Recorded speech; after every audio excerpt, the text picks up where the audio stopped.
Welcome to SS defence academy friends. आज के इस वीडियो सेशंस में हम लोग डिस्कस करने वाले हैं एसएससी कांस्टेबल जीडी का जो एग्ज़ाम ऑफलाइन मोड में 2011 से लेकर 2015 तक और जो ऑनलाइन मोड में 2019 के ऑल 54 शिफ्ट में एग्ज़ाम कंडक्ट हुए हैं। हिंदी सेक्शंस में जितने भी अनुच्छेद यानी गद्यांश के क्वेश्चंस बने हैं आज के इस वीडियो सेशंस में हम लोग डिस्कस करने वाले हैं। ये टॉपिक काफ़ी इंपॉर्टेंट है क्योंकि यहाँ से प्रत्येक शिफ्ट में 5 नंबर के क्वेश्चंस बनते हैं एसएससी जीडी एग्जाम्स के लिए। तो आने वाले एसएससी जीडी एग्जाम्स के लिए ये क्वेश्चंस काफ़ी इंपॉर्टेंट है। मैं आपको हर एक कंसेप्ट क्लियर करने वाला हूँ कि अनुच्छेद यानी गद्यांश को कैसे हम लोग किस टाइप से पकड़ते हैं, कौन से कंसेप्ट लगाकर इजीली सॉल्व कर लेते हैं, सारे बातों को आज डिटेल्स में बताने वाला हूं। तो वीडियो को लास्ट तक देखकर जाइएगा, काफ़ी हेल्पफुल होगा आप सभी को। ये वीडियो सेशन देखने के बाद देख सकते हैं प्रॉपर ढंग से 2011 2012 उसके बाद देख सकते हैं प्रॉपर ढंग से ये 2012 के सेकंड शिफ्ट के अनुच्छेद के क्वेश्चंस को इंक्लूड किया हूँ। उसके बाद यहाँ पर देखिए, यहाँ पर 2012 के फर्स्ट शिफ्ट के अनुच्छेद के क्वेश्चंस को इंक्लूड किया हूँ। सभी देखिएगा, सभी शिफ्ट में जो भी एग्जाम कंडक्ट हुआ है अनुच्छेद यानी गद्यांश से 5 क्वेश्चंस बना ही बना है। 2013 में भी 5 नंबर का ये गद्यांश के क्वेश्चन पूछा गया था। और देखिए 2019 में 11 फरवरी 2019 के फर्स्ट शिफ्ट में भी 5 क्वेश्चन अनुच्छेद से पूछा गया है। और देखिए 2019 में अनुच्छेद से जो रिक्त स्थान वाला था ये क्वेश्चंस बना है। मैं बताऊंगा कि जो गद्यांश है अनुच्छेद है वो कितने टाइप का होता है, कितने टाइप से ये क्वेश्चंस एग्जाम में बनते हैं। वीडियो सेशन शुरू करने से पहले मैं आपको कुछ बता दूं। देखिए फ्रेंड्स, मैं टॉपिक वाइज हिंदी के सभी क्वेश्चंस करा रहा हूं जो 2011 से लेकर 2015 और साथ में 2019 के ऑल 54 शिफ्ट में क्वेश्चंस बने हैं। मैं टॉपिक वाइज आपको क्वेश्चंस प्रोवाइड कर रहा हूं। जैसे विलोम शब्द के लगभग 350 क्वेश्चंस कराए हूँ प्रीवियस। उसके बाद पर्यायवाची शब्द का भी कराया हूँ, मुहावरे और लोकोक्तियाँ एक ही वीडियो में आपको कंबाइंड देने का कोशिश किया हूँ। और उसके बाद अनेक शब्दों के लिए एक शब्द का भी वीडियो प्रोवाइड कर दिया हूँ। शुद्ध वर्तनी का भी वीडियो प्रोवाइड कर दिया हूँ। रिक्त स्थानों की पूर्ति करें, इसका भी वीडियो अवेलेबल है। अनुच्छेद और गद्यांश आज के इस वीडियो सेशंस में देखेंगे। तो इन सब का वीडियो अपलोड है यूट्यूब पे, उसका प्लेलिस्ट भी बना दिया गया है एसएससी जीडी हिंदी के नाम से। तो आप वहाँ से जाकर इन सभी टॉपिक को देख लीजिएगा, काफ़ी इंपॉर्टेंट है। यहाँ पर सभी प्रॉपर ढंग से मार्क्स में बता दिया हूँ कितने मार्क्स के क्वेश्चन आते हैं। तो चलिए फ्रेंड, देरी ना करते हुए समझते हैं अनुच्छेद और गद्यांश होता क्या है, किस कंसेप्ट पर हम इसे सॉल्व करते हैं। तो देखिए फ्रेंड्स, अनुच्छेद और गद्यांश दोनों सेम है। देखिए अनुच्छेद यानी गद्यांश का परिभाषा होता है किसी विषय पर थोड़े किंतु चुने हुए शब्दों में अपने विचार को प्रकट करने के प्रयास को ही अनुच्छेद या गद्यांश कहा जाता है। मतलब ये है कि मतलब आप कोई भी टॉपिक, कोई भी विषय पर आप कम समय में अपने विचार को प्रकट कर रहे हैं, उसे ही हम लोग अनुच्छेद और गद्यांश के नाम से जानते हैं। तो जैसे मान लीजिए आप कोई भी टॉपिक ले लीजिए, जैसे हम ले लेते हैं जनसंख्या। जनसंख्या पर आपको कुछ लिखना है तो उसको आप लगभग 80 या 100 या 120 के बीच में आप लिखते हैं। मतलब उस महत्वपूर्ण बात को आपने डायरेक्टली, मतलब ये नहीं कि बहुत लॉन्ग में, बहुत ही संक्षिप्त बात को आप लिखते हैं, तो उसको हम लोग अनुच्छेद और गद्यांश बोलते हैं।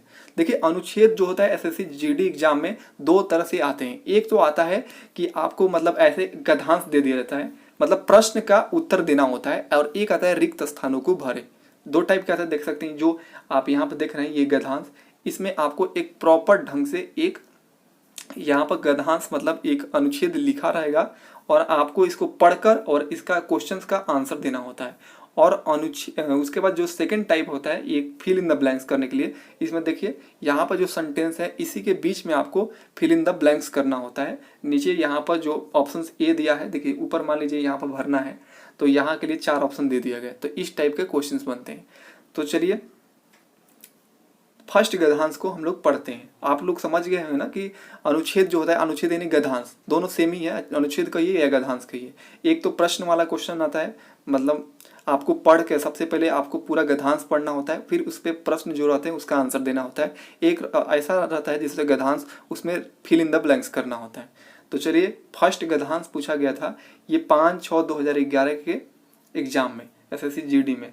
तो देखिए सबसे पहले गद्यांश को हम लोग क्या करते हैं, देखिए आपको वहाँ पे जल्दीबाजी नहीं करना है। गद्यांश को अपने मतलब बहुत ही अच्छे ढंग से पढ़ना होता है। मतलब ये नहीं कि जैसे तैसे पढ़ लेना है, मज़े से पढ़ना है वहाँ पे, ताकि आपको कंसेप्ट क्लियर हो। देखिए जैसे मैं पढ़ रहा हूँ, एक एक लाइन पढ़ के हमको बताता हूँ। यहाँ पर कह रहा है धर्म और विज्ञान में परंपरा से विरोध माना जा रहा है।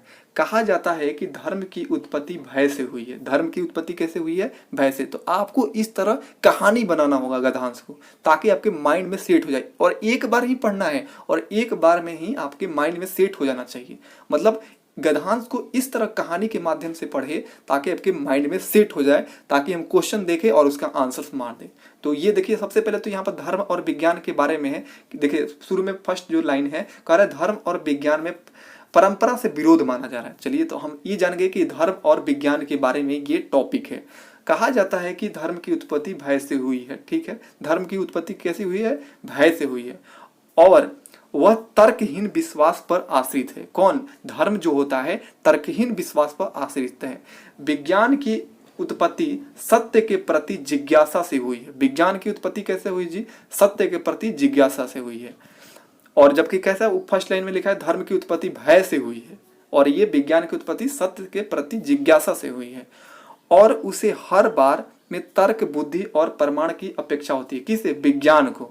विज्ञान की उत्पत्ति सत्य के प्रति जिज्ञासा से हुई है, और उसे हर बार में तर्क, बुद्धि और परिमाण की अपेक्षाएं होती है। जैसे न्यूटन बैठा था ना पेड़ के पास, तो वो सोच रहा था भाई जो सेव गिरा तो नीचे ही क्यों गिरा, भाई ऊपर क्यों नहीं चला है, उसे प्रमाण चाहिए। तो आखिर उसने बहुत सारा प्रयत्न किया, तो वो गुरुत्वाकर्षण के कारण नीचे गिरा था, तो वो परिमाण जानना चाहता है कि आखिर प्रमाण क्या है इसका। बहुत सारे अब जो धर्म के मानते हैं, तो वो लोग जब शुरुआत के बात में बोलते हैं, उस टाइम लोग धर्म के क्या मानते होंगे? भगवान ने गिराया होगा, चाहे इसकी उम्र खत्म हो गई होगी इस आम की, इसलिए नीचे गिर गया। लेकिन विज्ञान वहीं पर क्या सोचा कि आखिर भाई ये फल जो सेब है आखिर नीचे क्यों गिरा, ऊपर क्यों नहीं है। तो ये धर्म ऐसा सोचता है। धर्म बहुत सारे आस्थाओं में विश्वास रखता है, लेकिन विज्ञान क्या है? वो तर्क, बुद्धि और प्रमाण की वो देखता है। आप विज्ञान, आप कहिएगा ना विज्ञान वाले से कि ऐसे बोलिएगा कि भगवान है, तो बोलेगा क्या प्रमाण है आपके पास? तो वहाँ प्रमाण मांगता है। विज्ञान क्या होता है? प्रमाण मांगता है। देखिए फ्रेंड्स, मैं यहाँ पर टाइम ले रहा हूँ, इसलिए टाइम ले रहा हूँ कि आपको कैसे अपने माइंड में एक कहानी बनाना है, जो ये गद्यांश लिखना है, ताकि एक बार आप सेंटेंस पढ़े और बिना देखे आंसर टिक करें।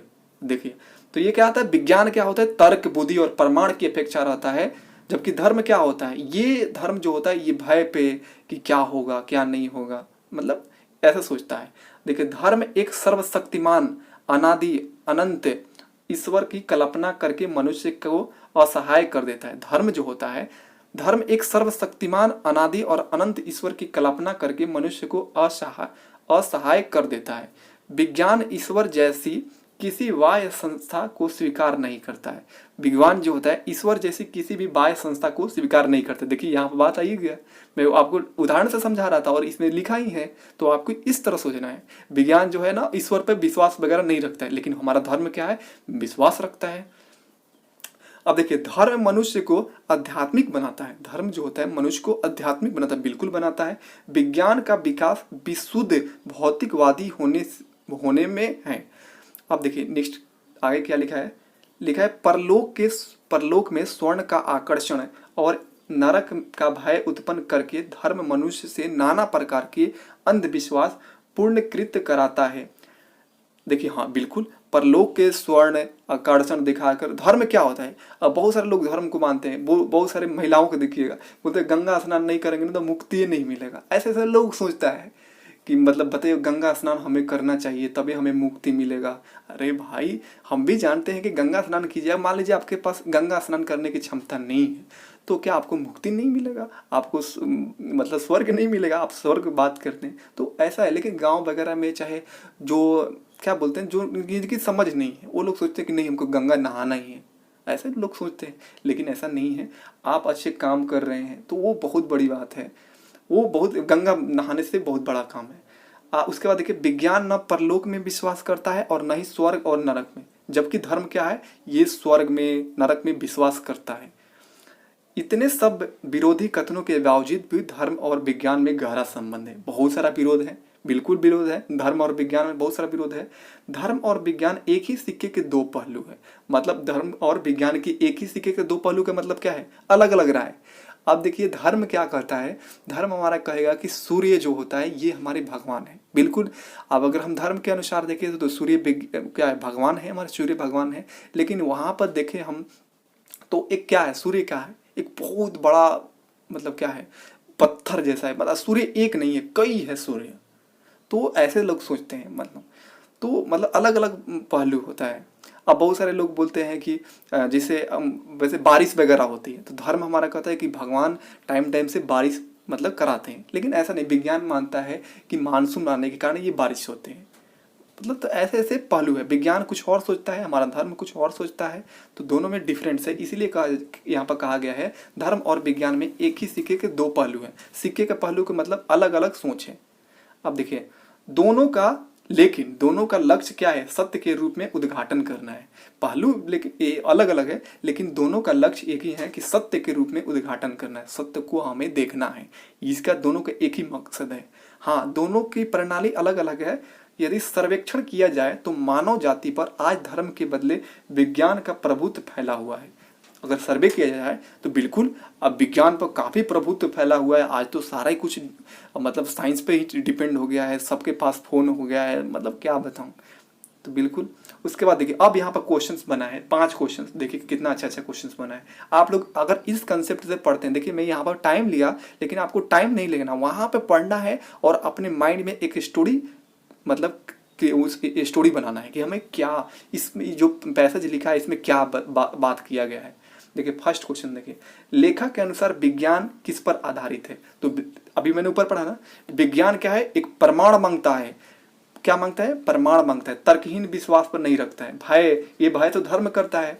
ईश्वर की कल्पना कौन करता है, धर्म के लोग करते हैं कि ईश्वर है कि कल्पना, ईश्वर हमें ये करेंगे, ईश्वर हमें वो करेंगे, ऐसे करते हैं। लेकिन विज्ञान कहता है हमें प्रमाण चाहिए किसी चीज का, तो ऑप्शन बी सही हो जाएगा।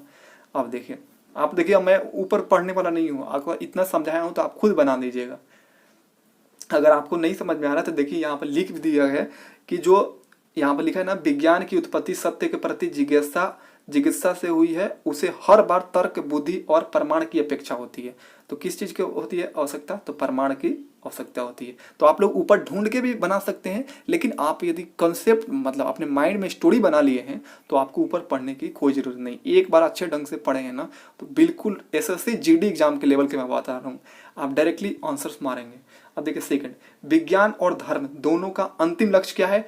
मैं दोनों का बात बताया हूँ, यदि आप अच्छे ढंग से पढ़े होंगे तो देखिए यहाँ पर लिखा है दोनों का लक्ष्य सत्य के रूप में उद्घाटन करना है। पहलू लेकिन है, धर्म और विज्ञान के अलग अलग पहलू है, अलग अलग सोच है, लेकिन लक्ष्य एक ही है, सत्य के रूप में उद्घाटन करना। तो वही सेकंड क्वेश्चन पूछा गया है कि विज्ञान और धर्म दोनों का अंतिम लक्ष्य कैसा है। तो देखिए यहाँ पर ईश्वर प्राप्ति करना। नहीं, विज्ञान तो ये कभी मानते नहीं कि ईश्वर प्राप्ति, आध्यात्मिक में उतना ध्यान नहीं देता है, भौतिकवादी में नहीं, सत्य के खोज जो है ना ये दोनों करता है, विज्ञान और धर्म दोनों करता है। तो बिल्कुल ऑप्शन डी सही हो जाएगा। अब देखिए क्वेश्चन थर्ड, एक ही सिक्के के दो पहलू का तात्पर्य क्या है। तो ये तो आपको यहाँ पर मतलब माइंड लगाना होगा कि एक ही सिक्के के दो पहलू क्या है। तो वही बात है कि मान लीजिए मैं मतलब बहुत पुराने जमाने में, ऐसे धर्म के बात बता रहे हैं, हमारा धर्म कहता है कि हम इंद्र भगवान बारिश कराते हैं, बहुत सारे ऐसे ऐसे बोलते हैं, वो अलग अलग धर्मों में लिखा गया है कि, लेकिन वही विज्ञान सोचा कि नहीं ये मानसून के कारण बारिश होता है, समय समय के कारण। तो ये अलग अलग सिक्के का मतलब क्या है, अलग अलग सोच है। तो एक ही सिक्के के दो पहलू का तात्पर्य है एक ही विषय के प्रति दो दृष्टिकोण। तो ऑप्शन डी सही हो जाएगा। हार जीत का फैसला ये बिल्कुल नहीं होगा। धन की वर्षा ये कहाँ की बात है, दुगना, ये सब गलत है। अब देखिए क्वेश्चन फोर्थ, मनुष्य अंधविश्वास कैसे बनता है। मनुष्य अंधविश्वास कैसे बनता है, ऑप्शन है स्वयं को असहाय मानकर, स्वर्ग को आकर्षण से, नरक के भय से। बिल्कुल देखिए स्वयं को असहाय मानकर बोलता है कि भगवान हमसे तो भगवान हमको नहीं कुछ कर रहे हैं, भगवान हम पे मतलब सबको देख रहे हैं, हमको नहीं देख रहे हैं, हम असहाय हो गए हैं। अरे भाई आपके पास हाथ गोड़ है, कुछ नया करो, नहीं हो रहा है, फेल हो रहे हैं, चाहे कुछ भी हो रहे हैं, आपसे असक्षम है तो कुछ नया खोज कीजिए। तो आप असहाय कभी नहीं बनना चाहिए। मनुष्य में अंधविश्वास ऐसे ही फलता है, वो सोचता है कि भगवान ऐसे उसको दे दिए, हमको क्यों नहीं दे रहे, ऐसे लोग सोचते हैं। स्वर्ग के आकर्षण में कि हम गंगा जी नहीं नहाएंगे, वो गंगा जी नहाएगा तो उसको स्वर्ग मिलेगा। वो बहुत सारे लोग गांव में बोलता है इस तरह कि वो बाछी छू दिया है ना तो अब सीधे वो स्वर्ग में जाएगा, उसको इतना दान किया गया है ना तो वो स्वर्ग में जाएगा। ये सब सोच के अंधविश्वास फैलाता है। नरक का भय कि बाप रे बाप, हम ये करेंगे तो वो नरक में जाएंगे, वो करेंगे तो नरक में जाएंगे। लेकिन ये सब क्या है, अंधविश्वास है। उपरोक्त तीनों का कारण है अंधविश्वास का, तो ऑप्शन डी सही हो जाएगा। नेक्स्ट क्वेश्चन देखिए, यहाँ पर क्या है 5 नंबर, विज्ञान किस पर विश्वास करता है? तो आप सभी जानते हैं विज्ञान सत्य पर विश्वास करता है, परलोक स्वर्ग नरक पर कभी विश्वास नहीं करता। ऊपर लिखा भी था कि विज्ञान किसी भी स्वर्ग नरक पर ये भरोसा नहीं करता, धर्म करता है। स्वर्ग नरक परलोक इन सभी की चेष्टा रखता है कि हम अच्छा काम करेंगे, गंगा नहाएंगे, तीर्थ जाएंगे, ये करेंगे वो करेंगे तो हमें स्वर्ग मिलेगा। हद है भाई, कैसा कैसा सोच है सब। लेकिन विज्ञान क्या है, सत्य पर विश्वास करते हैं। अब देखिए मैं आपको कंसेप्ट क्लियर कर दिया। यहाँ पर आपको क्या है ना, स्टोरी बनाना है पढ़ते टाइम की, हमें स्टोरी बन जाए। अब देखिए यहाँ पे अनुच्छेद यानी गधान से ही, ये अनुच्छेद किस टाइप का है, फिल इन द ब्लैंक्स करने वाला। ये 2022/4/2012 के सेकंड शिफ्ट में क्वेश्चंस बना था। इसको देखिए कैसे सॉल्व करना है, बहुत ही इजी है। आप एक बार क्या कीजिए, अनुच्छेद को जल्दी से पढ़ लीजिए। आपको जिन बातों से भय लगता है उनसे बचते रहने का डैश दुख हो सकता है। भयावह लगने वाली परिस्थितियों के सामने डैश खड़े हो जाने में बुद्धिमानी होती है। वास्तव में इस बात को भी पूरी डैश है कि स्थिति उतनी मुश्किल न हो जितनी आप उसे मान बैठे थे, या फिर संभव है कि स्थिति सचमुच में डैश हो, तब आपको यह पता चल जाएगा कि उससे कैसे डैश है। मतलब यहाँ पर क्या है, यहाँ पर ये दिखा रहा है कि मतलब कोई बंदा है वहाँ पर, वो किसी चीज़ मतलब मान अंधेरे में जा रहा है, ऐसे माइंड में सोचिए, माइंड में अपने अंदर से लाइए कि उसको मान लीजिए किसी परिस्थिति में फंसा है तो उसे क्या क्या करना चाहिए, उसके बारे में ये क्वेश्चन है। तो देखिए अब फर्स्ट क्वेश्चन हम लोग फर्स्ट लाइन पढ़ते हैं, और ये यहाँ पर फिल इन द ब्लैंक्स भरना है। इसको क्या भरेंगे, देखिए आपको जिन बातों से भय लगता है उनसे बचते रहने का डैश दुख हो सकता है। तो ऑप्शन देखिए क्या था, अपरिणाम, परमाण, परिणाम, परमाण, यानी परिणाम का दुख हो सकता है। आप जिन बातों से भय लगता है उनसे बचते रहने का परिणाम दुख हो सकता है। जिन बातों से आप डर रहे हैं ना, उनसे बचते रहने के लिए आपका परिणाम दुख हो सकता है, इसलिए किसी चीज से डरिए मत, ठीक है। तो इसलिए परिणाम उसका क्या हो जाए, दुख हो सकता है। अब देखिए सेकेंड लाइन, भयावह लगने वाली परिस्थितियों के सामने डैश खड़े हो जाने में ही बुद्धिमानी होती है। भयावह लगने वाली परिस्थिति के सामने क्या होना, कैसे खड़े होना चाहिए। तो देखिए सेकंड ऑप्शन में, सेकंड देखिए यहाँ पर तो सट कर, डट कर, हट कर, कट कर। तो ये सट कर तो नहीं, हट कर, ये क्या, कट कर, डट कर खड़ा रहना चाहिए। सेकंड में क्या हो जाएगा, भयावह लगने वाली परिस्थिति के सामने हमें डट कर खड़ा हो जाना ही बुद्धिमानी होती है। वास्तव में इस बात को भी पूरी तरह डैश है कि स्थिति उतनी मुश्किल ना हो जितनी आप उसे मान बैठे थे। तो देखिए यहाँ पर वास्तव में इस बात को भी पूरी डैश है। तो देखिए थर्ड में क्या था ऑप्शन, विभावन, प्रस्तावन, सद्भावन, संभावना। तो आंसर हो जाएगा संभावना। क्यों, देखिए क्यों ऐसा सुटेबल यहाँ पर संभावना होगा कि वास्तव में इस बात को भी पूरी तरह संभावना है कि स्थिति उतनी मुश्किल ना हो जितनी आप उसे मान बैठे। तो संभावना ये मतलब कि आप इतना सोच रहे हैं कि स्थिति इतनी गड़बड़ ना हो जाए, ये मान बैठे, या फिर संभव है कि स्थिति सचमुच डैश हो, कैसी हो स्थिति। तो फोर्थ में देखिए जटिल हो, संभावना है कि मुश्किल उतना ना हो लेकिन ये भी हो सकता है कि जटिल हो। तो ऑप्शन फोर्थ के अकॉर्डिंग क्या होगा, तो जटिल हो, तब आपको यह पता चल जाएगा कि उससे कैसे डैश है, उसे कैसे निपटना है। हाँ देखिए ऑप्शन सिमटना, लिपटना, निपटना, चिटकना। तो निपटना है, अगर स्थिति खराब हो जाए तो कैसे हमें निपटना है उसे देखना होता है। तो इस तरह आप अपने माइंड में ऑप्शन के अकॉर्डिंग उसको भर सकते हैं। अब देखिए नेक्स्ट क्वेश्चन, ये 2012 के फर्स्ट शिफ्ट के क्वेश्चन है। अब तो आप समझ गए हैं कंसेप्ट को, अब मैं जल्दी आपको मतलब बता रहा हूँ। मनुष्य एक डैश प्राणी है। अब देखिए 96 का क्या होगा, नैतिक, स्वाभाविक, व्यवहारिक, सामाजिक। तो मनुष्य कैसा होता है, सामाजिक प्राणी होता है। तो ऑप्शन क्या होगा, ऑप्शन डी सही हो जाएगा। उसके बाद कह रहा है समाज के सुखी रहने पर ही वह सुखी रह सकता है, अतः उसे समाज को सुखी रखने की डैश करना चाहिए। उसे क्या करना है, 97 में चेष्टा करना चाहिए। ऑप्शन ए हो जाएगा, समाज को खुशी रखने के लिए क्या करना चाहिए, चेष्टा। बाकी कर्मठा, आकांक्षा, प्रेरणा ये सभी नहीं होगा। उसके बाद देखिए यहाँ पर क्या लाइन कर रहा है कि उसके बाद कह रहा है कुछ लोग कहते हैं कि उनके पास समाज सेवा के लिए समय का अभाव है, वह खोखला है। तो देखिए क्या होगा 98 में। तो यहाँ पर ऑप्शन था तथ्य, सत्य, तर्क, प्रश्न।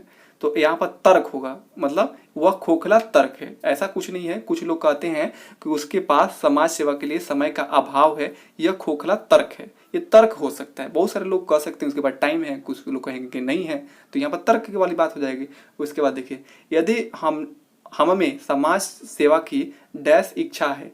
कैसी इच्छा है भाई? हमें समाज सेवा की, तो 99 के देखिए प्रबल इच्छा है। ऑप्शन क्या है? ऑप्शन सी हो जाएगा, मौलिक, विचित्र, स्थिर नहीं होगा। ऑप्शन सी जो है 99 में प्रबल इच्छा है, तो हम हर स्थिति में समय निकाल सकते हैं। इसके लिए दृढ़ डैश शक्ति की आवश्यकता होती है। इसके लिए कैसी शक्ति की आवश्यकता है? संकल्प दृढ़ शक्ति की आवश्यकता होती है। तो ऑप्शन क्या हो जाएगा? ऑप्शन बी हो जाएगा 100 का। तो ये समझ गए। अब देखिए ये 2013 के क्वेश्चन है गणितांश का, सेम जैसे 2011 2012 में क्वेश्चन बना था, सेम उसी तरह क्वेश्चन बना था। और सेम इसी देखिए, आप इसे खुद सॉल्व कीजिएगा 2013 वाला का। मैं इसका PDF टेलीग्राम पे अपलोड कर दूंगा, आप वहां से इजीली इसे सॉल्व कीजिएगा पढ़ के कि किस तरह आप सॉल्व कर रहे हैं, क्योंकि वीडियो काफ़ी लॉन्ग हो जाएगा। मैं यदि पढ़ के आपको बताने लगूँ तो देख सकते हैं सबका आंसर भी बता दिया हूँ। और देखिए ये 2019 में कंडक्ट जो हुआ था, बहुत ही इजी क्वेश्चन आया था। 2011 और जो 2012-13 में एग्जाम हुआ था इस तरह, उन सबसे आसान, इसमें सभी शिफ्ट में आसान क्वेश्चन पूछा गया था। और इसमें जो अनुच्छेद का क्वेश्चन आया था, fill in the blanks type वाला क्वेश्चन आया था। आप सभी पढ़ सकते हैं। देखिए एक क्वेश्चन है, उसके बाद एक गद्यांश के लिए एक क्वेश्चन, फिर एक गद्यांश के लिए एक क्वेश्चन, इस तरह 5 क्वेश्चन दिया गया था। तो बहुत ही इजी क्वेश्चन था। आप खुद से पढ़िए और बनाइए, क्योंकि वीडियो अगर मैं इस तरह आपको पढ़ के बताने लगूँ तो काफ़ी लॉन्ग हो जाएगा, आप काफ़ी बोरिंग हो जाएगा वीडियो। तो इसलिए आप खुद से इसे सॉल्व कीजिए और इसका आंसर्स भी देख लीजिए। ये आंसर्स लिखा है, जो ग्रीन वाला है ना, ये आंसर्स बता दिया गया है। तो आप लोग खुद से पढ़िए और अपना अनुमान लगाइए कि क्या हम सॉल्व कर पा रहे हैं या नहीं। यदि नहीं कर पा रहे हैं तो फिर कमेंट सेक्शन में बताइएगा, फिर मैं आपको बताने के प्रयास करूंगा। तो देख सकते हैं फ्रेंड्स, आप इसका PDF डाउनलोड कर लीजिएगा। आप टॉपिक वाइज जितने में मैं वीडियो बनाया हूँ उन सबका PDF अवेलेबल है टेलीग्राम पे, तो आप उन सभी PDF को डाउनलोड कर लीजिएगा। तो आज के लिए इतना ही, मिलते हैं किसी नेक्स्ट टॉपिक में, तब तक के लिए आप सभी को जय हिंद।